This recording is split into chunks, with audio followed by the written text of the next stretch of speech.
It's a wonderful meeting. To meet all the leaders in the AOM field. And I've met old friends that I knew from ISO and WHO.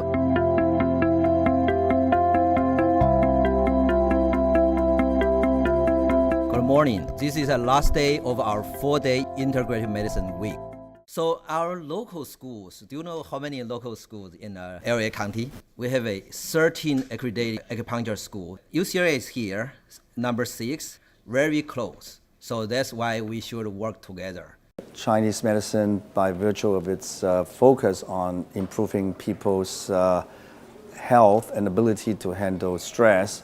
All of these non-communicable diseases can be prevented. Heart disease, obesity, diabetes, and acupuncture and traditional Chinese medicine can help you with that. This type of perspective is holistic, and that's what patients are looking for. They're looking to address not just their body as a machine, but their mind and their spirit as well. Recent years, the demand or the need of the traditional medicine actually increased. More and more member states of WHO realized the importance of traditional medicine. You can see the regulation side, advertising, and the herbal products and providers. That's regulation mechanisms still a challenge to some countries.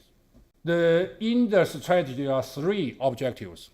Under each objective, there are 2 directions based on the 6 core functions of WHO. Chinese medicine has great potential for American healthcare. There are definitely opportunities in the public health and health system in the United States. At the California Acupuncture Board, we have a team of almost 20 staff members.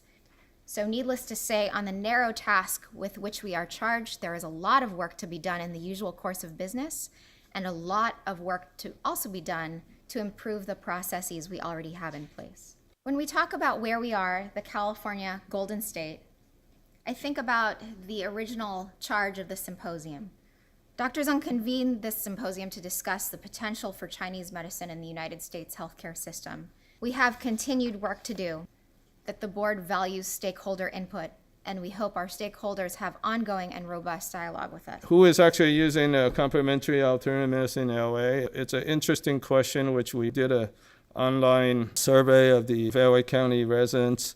How do we actually look at the outcomes of integrated practice in such a way where we can look at it from a combined approach? And so again, this is just to give you a picture, kind of a graphic on how we're thinking about the global view.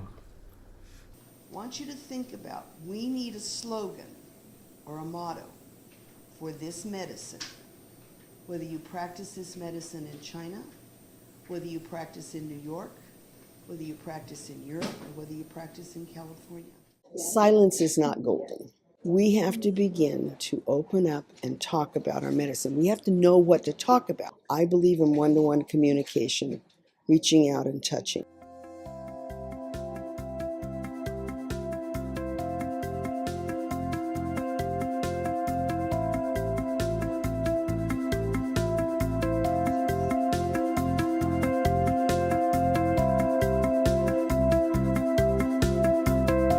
We have the education program, about 60% of Chinese medicine training, and 20% of the biomedical training, and 20% of the common core course training. So the total of years is 6 years. It's much longer than most of the schools, even longer than China. I think what I want to talk about is the future direction for TCM education. We look at some kind of standardized competency-based learning. We deliver patient-focused integrated healthcare, and we provide student-centered interprofessional education.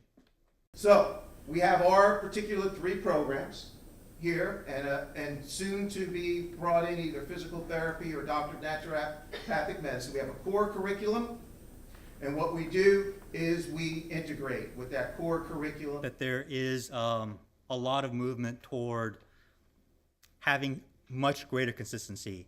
And a big part of the context that I want us to understand that is there was a RAND report, 2015, complementary alternative medicine, profession or modality.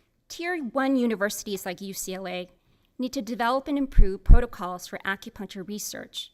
We need reimbursement for all acupuncture services, and not just for pain, and inclusion in Medicaid. And we need to expand programs in the VA for acupuncture for our veterans. Here at UCLA, this is what we've been doing for the last 20 plus years. We are trying to bring Chinese medicine, trying to bring integrative medicine into conventional biomedicine. And our treatment program is going to be delivered by a team-based approach.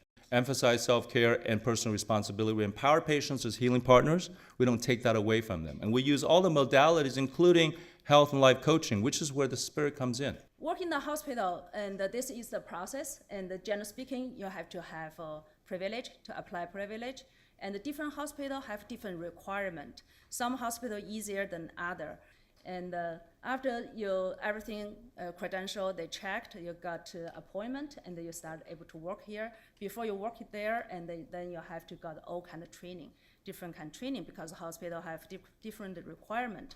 This is a general timeline. It's certainly not extensive, but it's a perspective of how I saw the development. 2001 was when Battlefield Acupuncture developed.